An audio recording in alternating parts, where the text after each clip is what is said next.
this computer. Dear Hurash, if we let the share screen, so there will be no problem to take the host back. That's also a good idea. Thank you. Or the co-host, this was Dr. Hussam was telling the information, how to deal with that. Thank you. So let's ask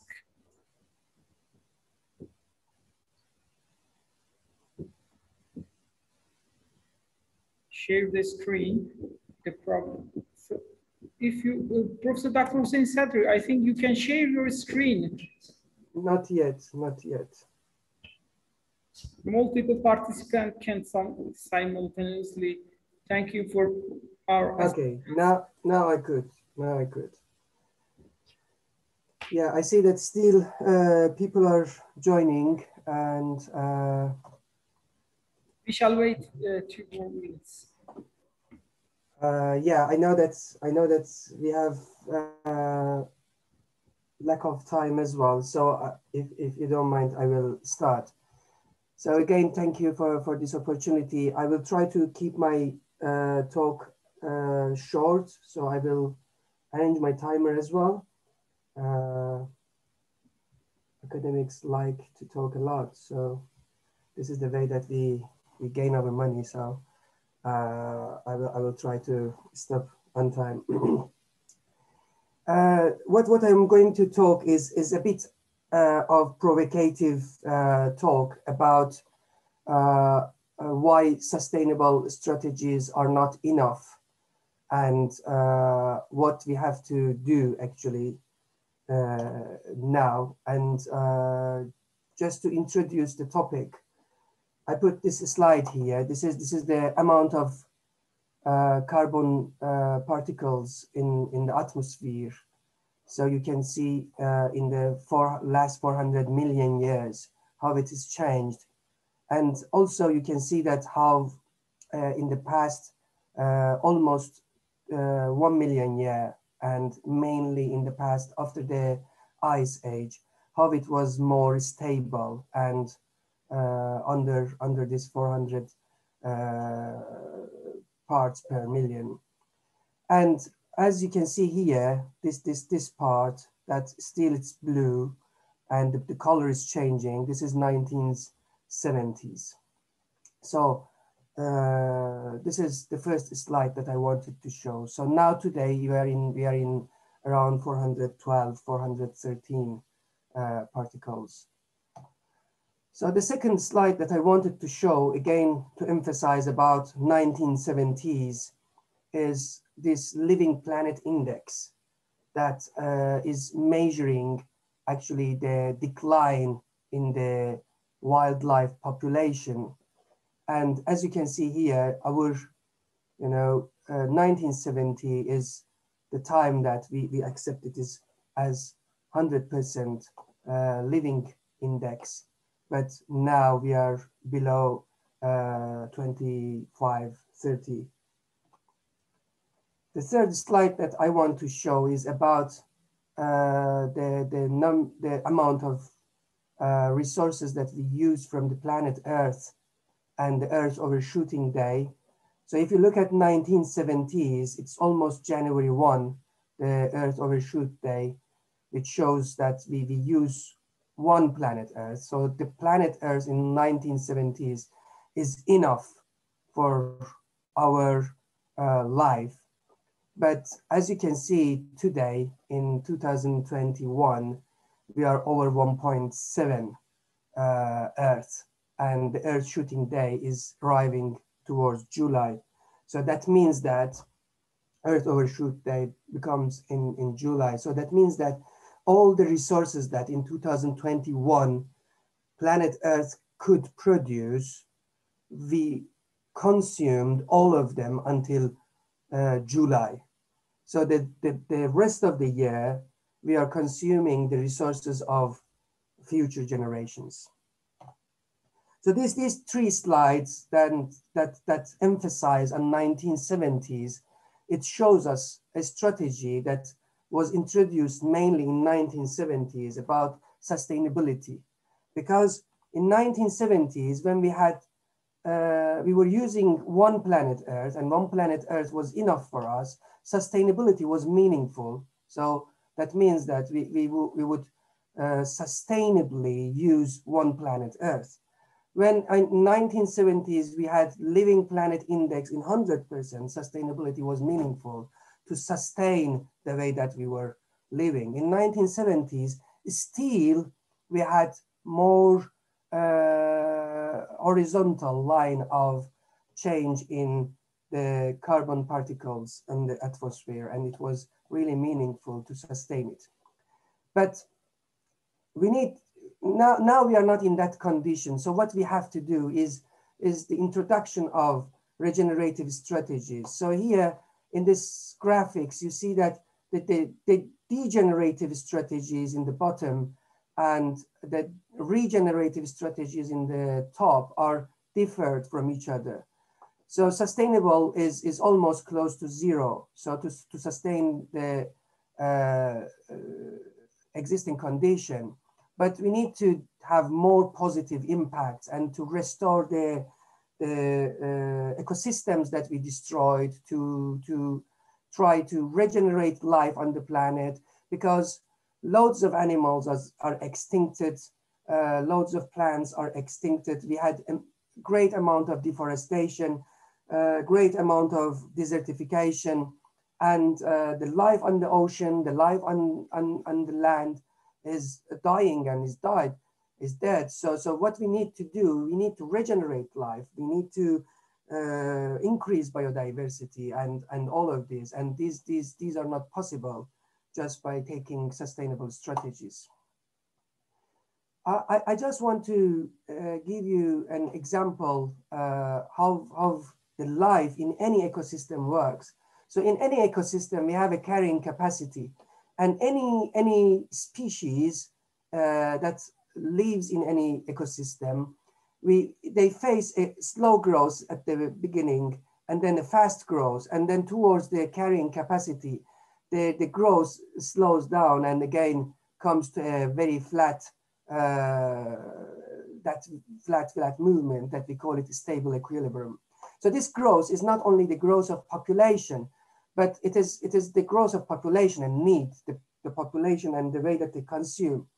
Because one frog never consumes more than one frog. So it is not really meaningful in frogs or in any ecological life other than human beings, because probably human being is the only one that one human being can consume 10 or 100 times more than other human beings.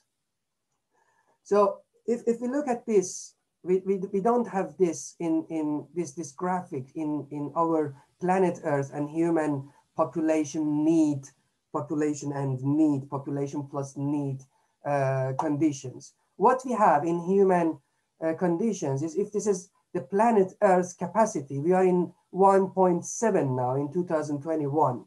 And this is a very dangerous condition that we have.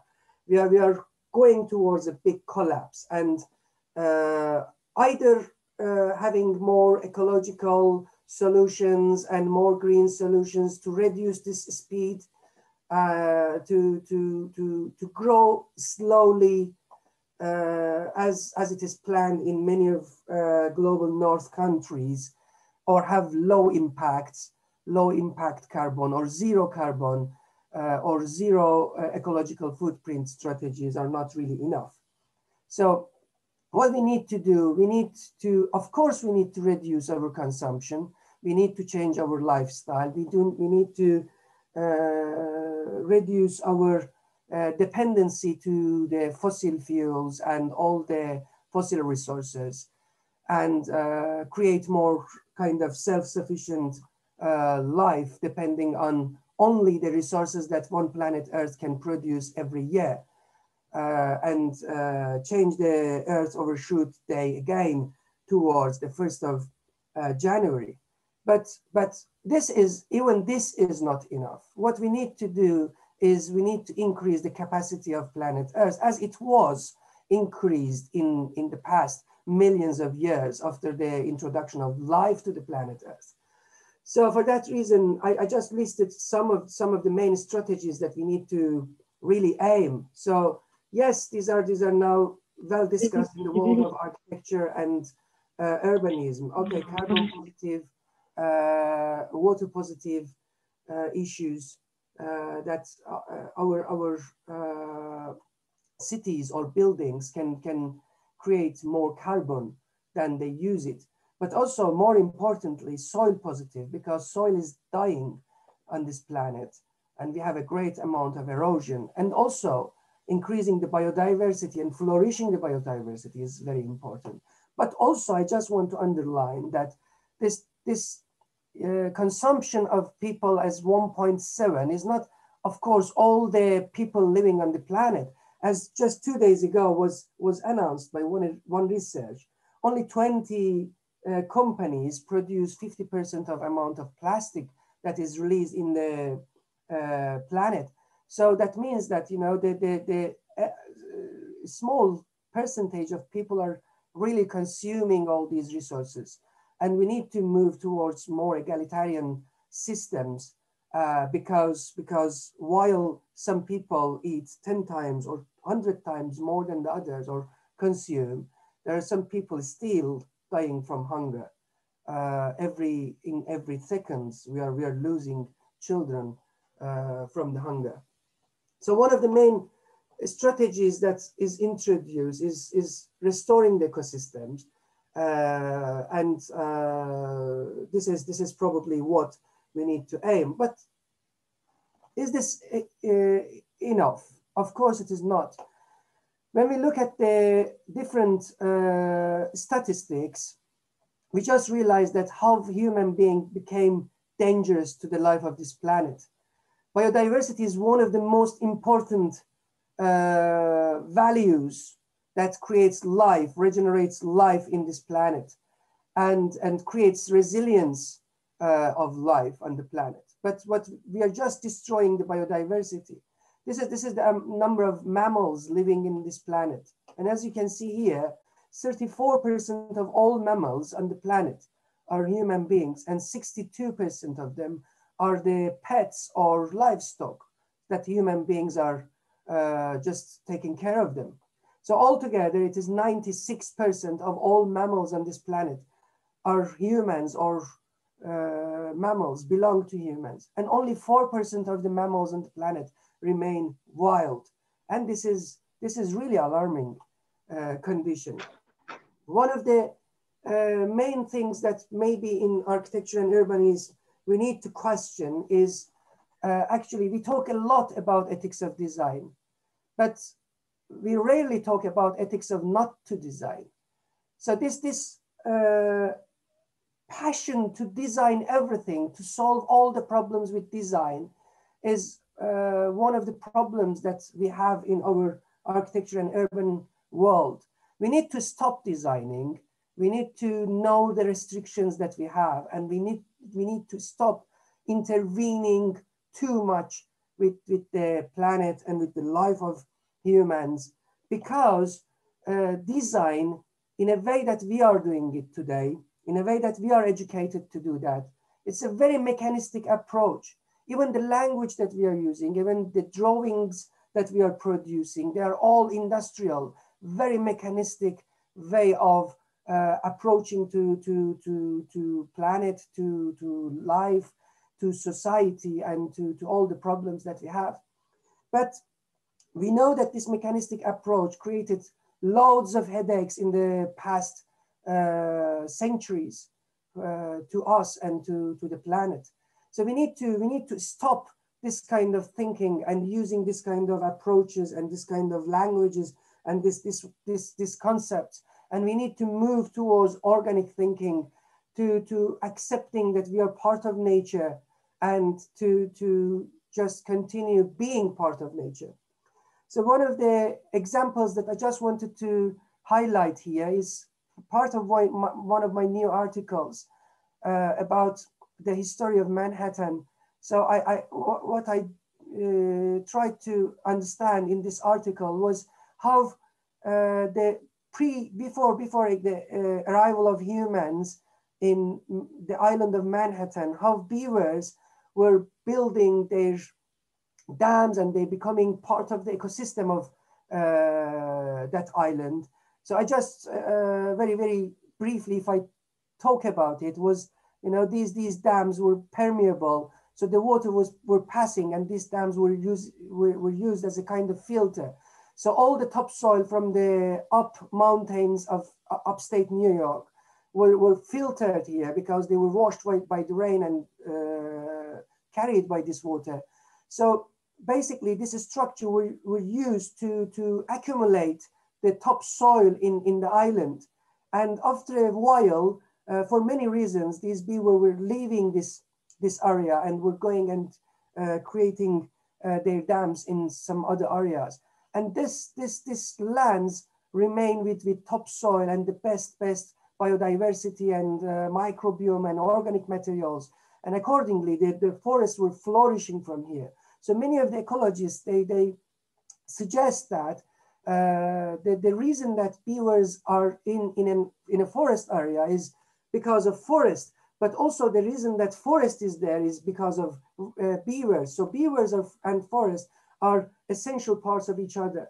The same thing I could understand from the practices of Lenape indigenous people who were settled in Manhattan, and the way that they were creating their habitats for a very temporal area, 15 to 20 years.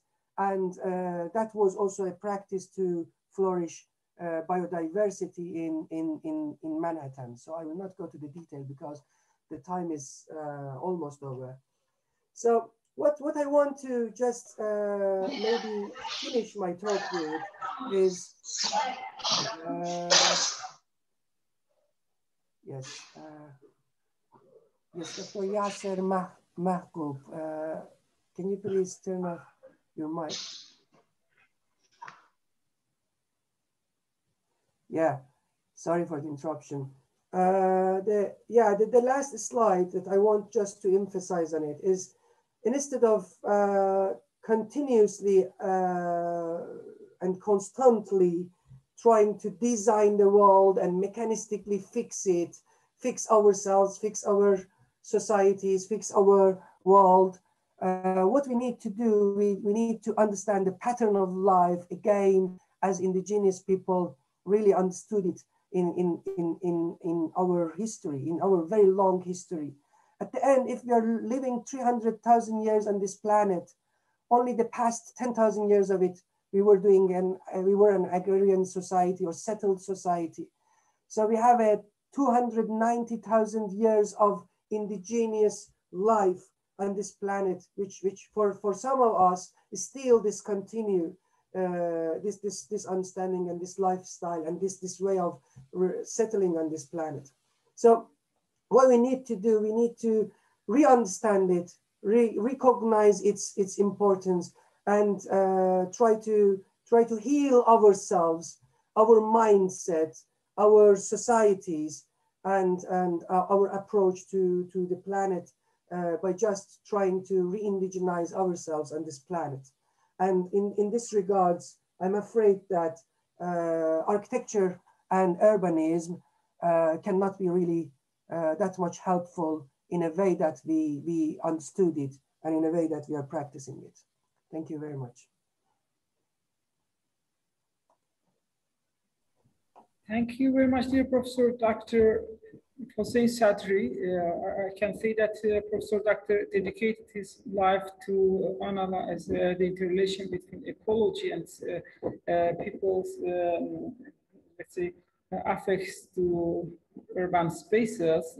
He has his own institution named as Ecodemia, sorry. I have shared the link with you, specifically, let's say, discussing all the international conferences with different, let's say, workshops and webinars that he's each month and maybe daily trying to share his concern with the globe.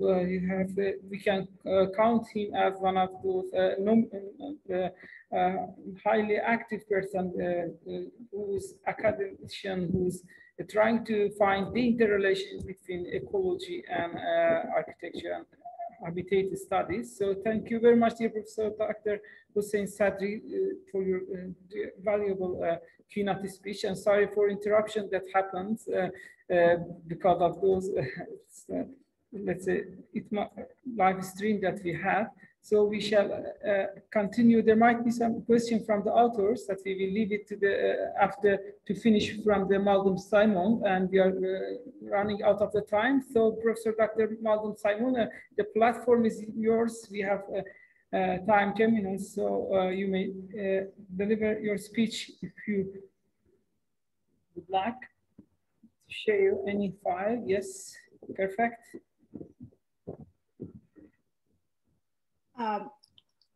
Yes, thank you. Can you hear me okay? Yes, yes, thank you. And do you see my title slide, Designing a Better World Together?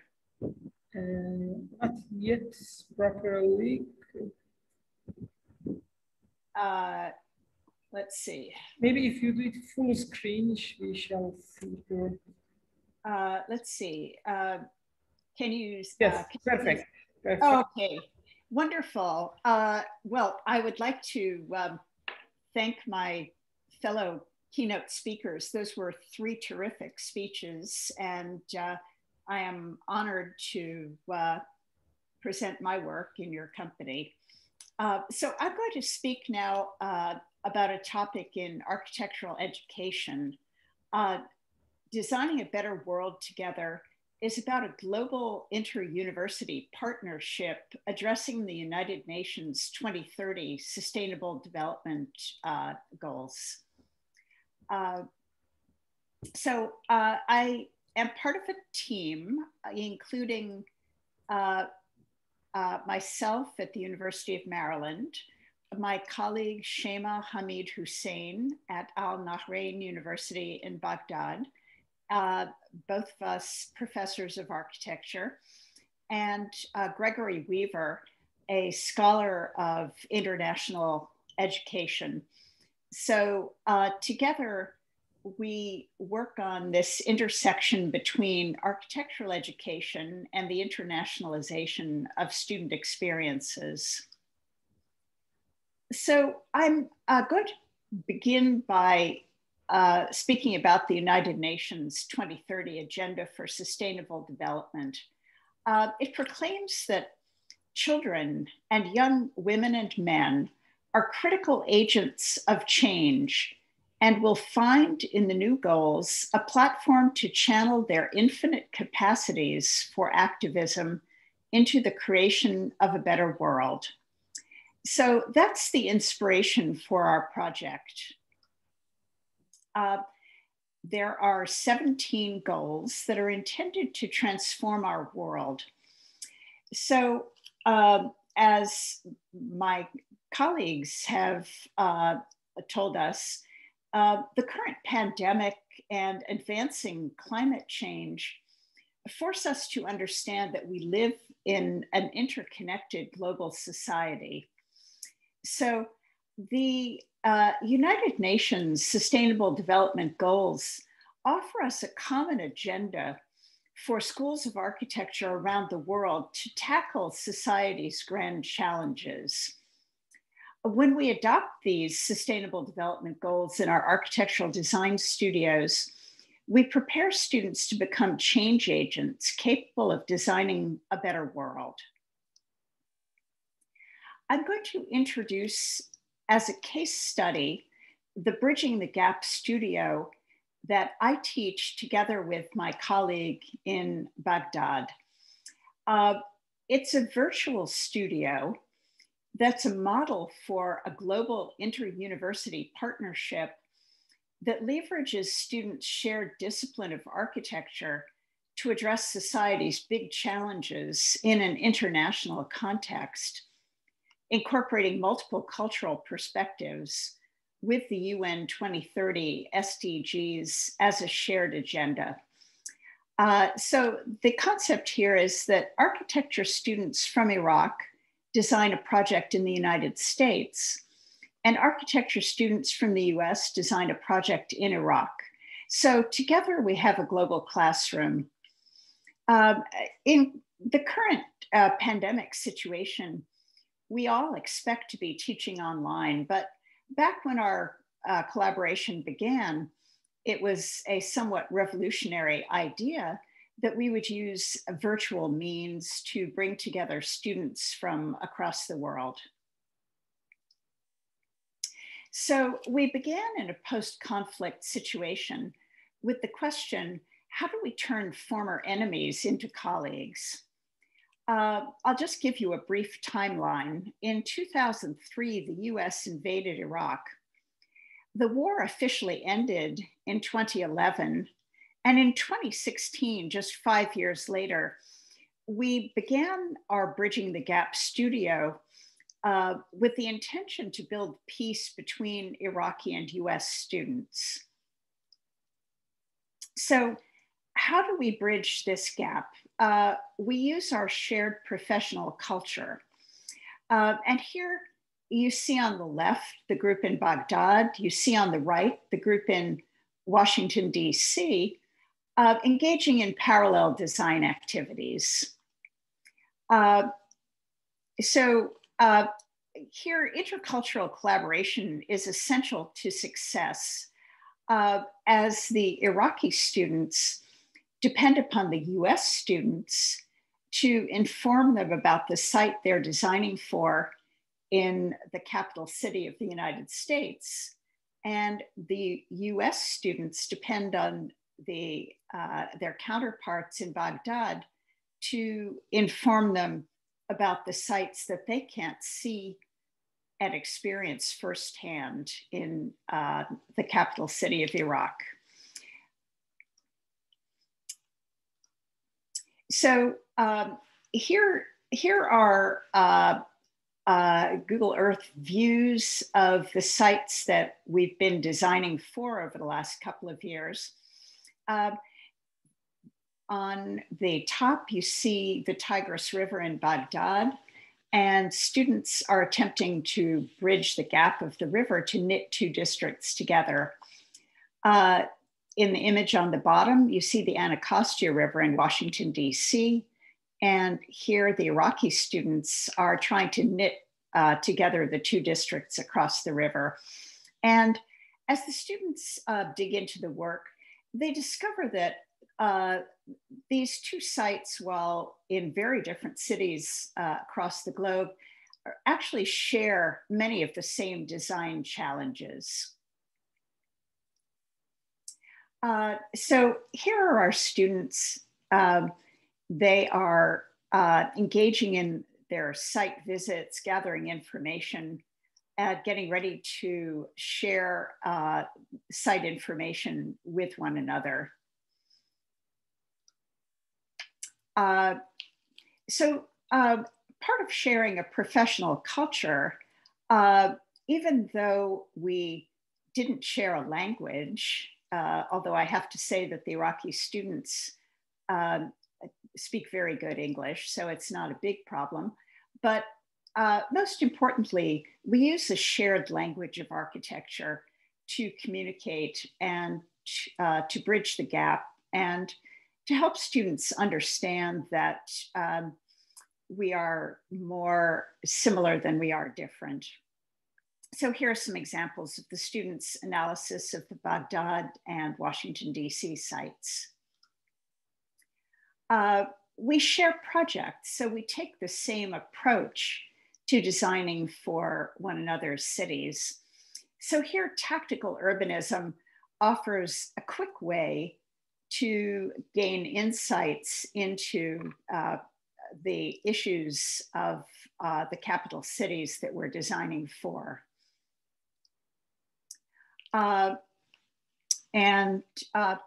Here, these are some of the most recent urban design projects. On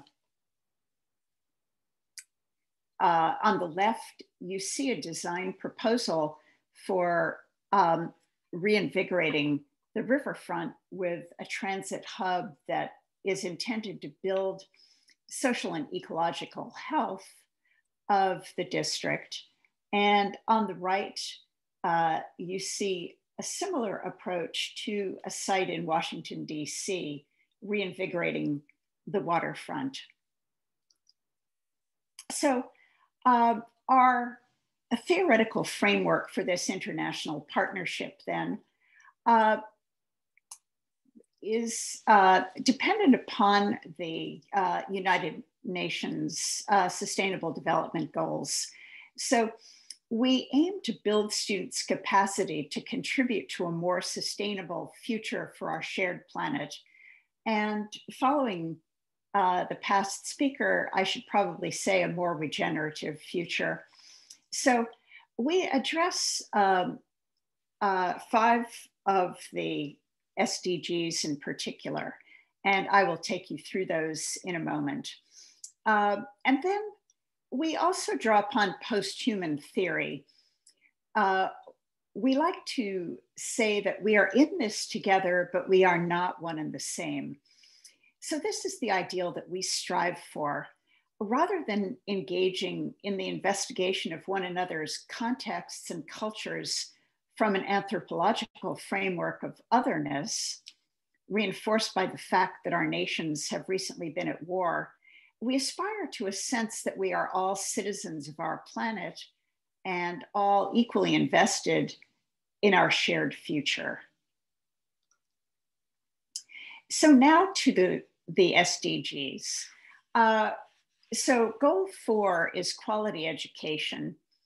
So here, the current political and public health situation makes international educational exchange impossible. And in particular, Iraqi architectural education suffers from isolation. So we believe that the Bridging the Gap studio improves both Iraqi and US architectural education. For the Iraqi students, our partnership elevates their education to an international standard. And for all of the students, it builds their capacity for global practice. And we're very proud to have received some important recognition on an international stage, including the Architect Magazine Studio Prize in 2019. And we have been funded both by the University of Maryland and by a couple of grants from IREX. So these 2 grants are intended to improve education, elevating the ability of Iraqi faculty to design their curricula and deliver instruction, focusing both on graphic communication and the development of a new Master of Sustainable Urban Design curriculum.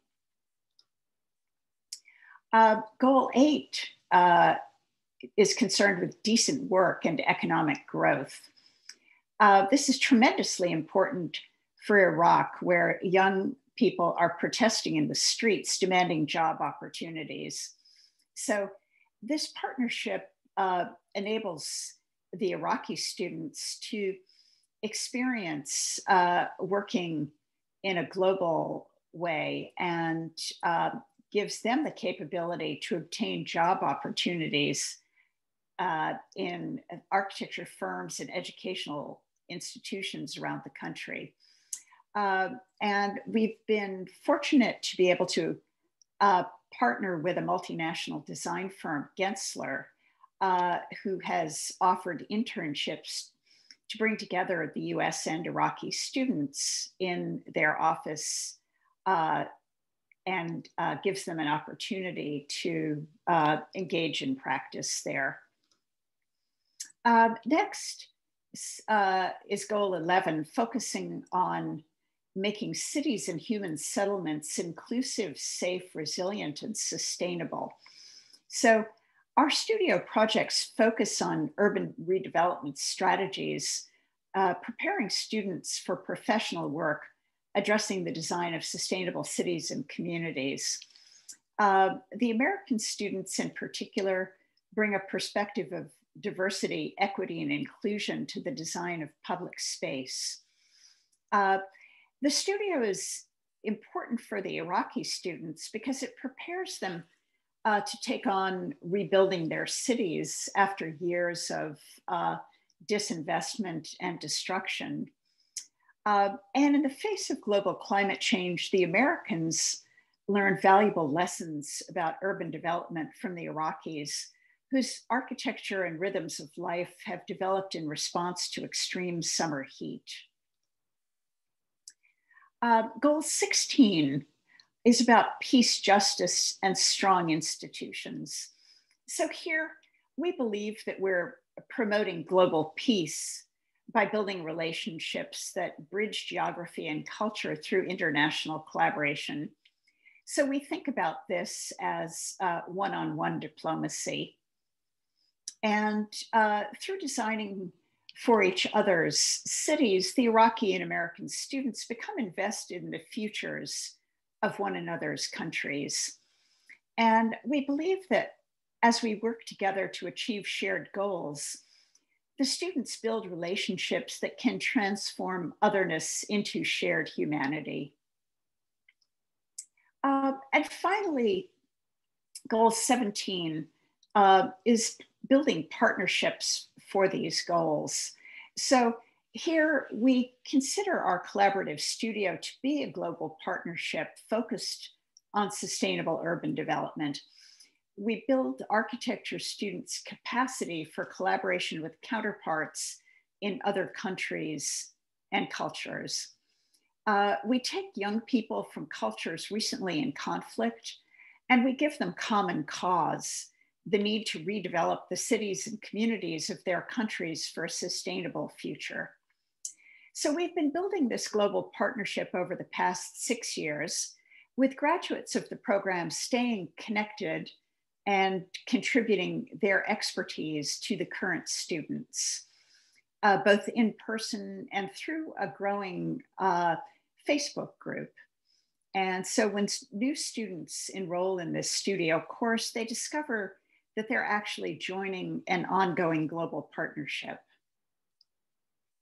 So in conclusion, I would like to leave you with these two ideas.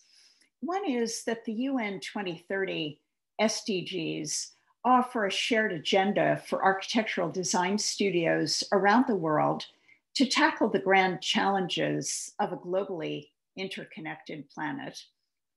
And second, that virtual global studios offer a model for teaching architecture students to design a better world together. Thank you. Thank you very much, dear Professor Dr. Maldum Simona. The way actually the theme of this conference have been getting from your idea of designing a better world together.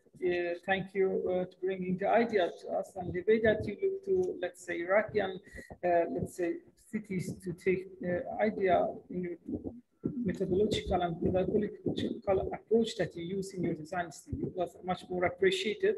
And now I'm going to give the platform to Professor Dr. Madrigal to launch, to start the roundtable discussion. Professor Dr. Madrigal, I'm really sorry that I take the platform from you. It is your platform. I'm really sorry for that. No problems at all. Thank you very much, and congratulations to all the keynote speakers. I would like to highlight only two elements for an eventual provocation or maybe reminders about what I thought would be the most important things looking for a common spirit, as usually we try to do in this kind of event. I will take the sentence, the reference used by Professor Simon from Braidotti 2017, which is very clear in my opinion. It's we are in this together, but we are not one and the same. And it's entirely right. I totally agree with that. And probably this is the reason why the different perspectives of all the keynote speakers at the end, in my opinion, are focused on one specific point, which is the need of implementing a participatory character for all the acts referred to the planet, to the human relations, and everything. in the end, even the pedagogic community, as it was highlighted by Professor Simon in the last. So I would like to know opinions about that, or even if you have any of you some specific questions for some of our dear friends and the speaker. I will thank you very much to give the floor for anyone if anyone is wanting to go ahead with that. Any interventions?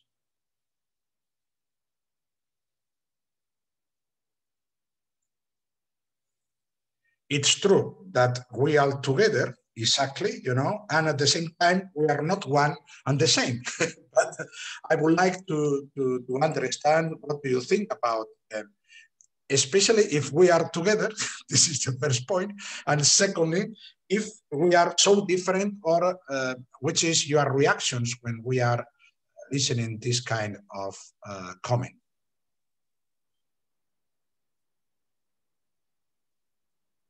Well, if not, I will go directly to some questions. For example, to Dr. Hossein Sadri. I would like to comment this sentence from King Stanley Robinson, to try to empty half of the earth and so on. Are these attitudes just justifying what exactly, in order to avoid confusion? Because I was a bit surprised by the idea of, okay, empty the half of the planet from humans. And the second part was what to do with these humans. Can you please enlighten us, please, Hossein? Thank you. It's a very good question, because it needs really clarification. So this is not exactly from humans, but from humans degrading activities. And so it is something that we usually tell it as no-take zones. So parts of the planet that is reserved for only the wildlife reconstruction and restoration, and the human activities are just pushed away from it. In the indigenous practices, so in all the islands that indigenous people are settled, usually they have an area that's called sacred area. So in the regular daily life, they never visit that area. Even visiting that area is very ceremonial. So they leave it as it is for the wildlife and for the nature. The way that we are now in these years, the way that we are organizing the legal status of the lands as kind of natural preservation areas is not enough. So their amount in the planet is not enough. So if we want a planet that can restore itself, can continue its life, can regenerate itself, we need to define areas on the planet. And these areas are mainly around rivers, in lakes, wetland areas. So ecologically very important fields, forests that needs to be human activities, human degenerating activities needs to be well controlled and limited. So the reason that I put this article there, just to emphasize that we need to know our limits. The way that we are now approaching that we can do whatever we want, and this is not really correct. So we need to know that where we need to stop. Thank you very much, Professor Sadri. Any other interventions regarding this topic? If not, I would like to go ahead with two other questions. It's obvious, and we have been talking today about the post-pandemic era, and especially for the effects, probably some of them very positives, regarding the pandemic era. And it's obvious that so many things have been changing in the last month.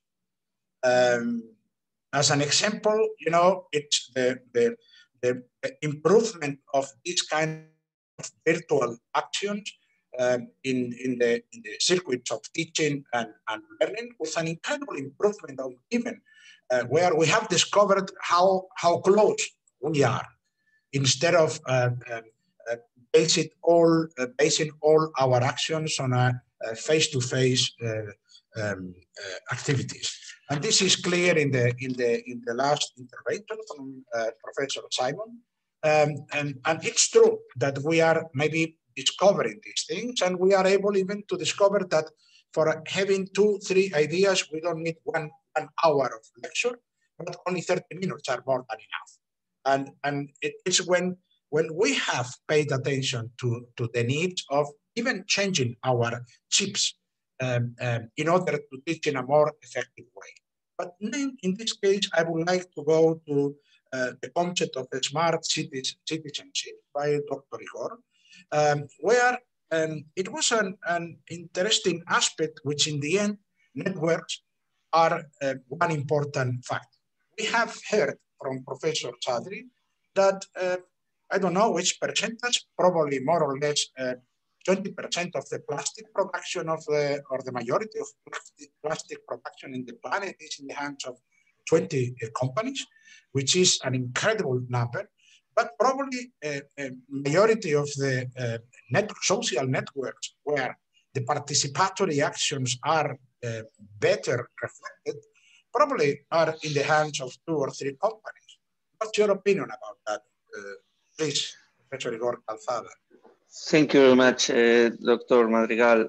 I think it's a very pertinent question. I was wondering, amidst this conference on architecture and urbanism, over the last 10 years, I've been always exchanging with architects, with technical and sometimes not technical, but architects. And my impression is, and I'm really glad to hear your question, because sometimes I think that we are bypassing, ignoring what is not physical at all. And I think it's worth saying, I think that you have made a really, let's say, positive and optimistic approach to the post-pandemic. I really think that I agree with you. I think that there are some side effects that we should just take on board positively, because I think that at the moment we are having, look at that, a really interesting conversation from different people around the world. But having said that, I think that when we are, what we need to focus is that data is not just oil. It's not that the new oil, as many people have said. Data should be shared always if this is based on trust. And it's exactly at the moment, data is just driven not just only economies, but also democracies. So maybe we are not seeing the side effects of this post-pandemic, as you are rightly saying, when just 2, 3, or even 4 as maximum companies, and we are now which are the suspicious companies, they are dealing with the whole economy of many continents, as you are saying. And this is very much affected the elections and democracy as such. So it's not, and the position here, I think, and this is my personal position and position in the book, is not how to revert and how to, because Amazon, for example, Amazon is a huge innovative company. The point is that how are we, let's say, dealing with this kind of hegemonic power of Amazon to rearrange all the local economies? And then at the same time, we are talking about automotion, and we are talking about the AI, and we are talking about new jobs. I mean, we cannot really reshuffle the economies, the post-pandemic economies based on foundational economy without paying attention to the way in which data is governed at the local level. And this is why I'm saying, when you are asking about how we are going to be in the same boat together, I think that relies on interdependence. My question here would be, remembering the very good author,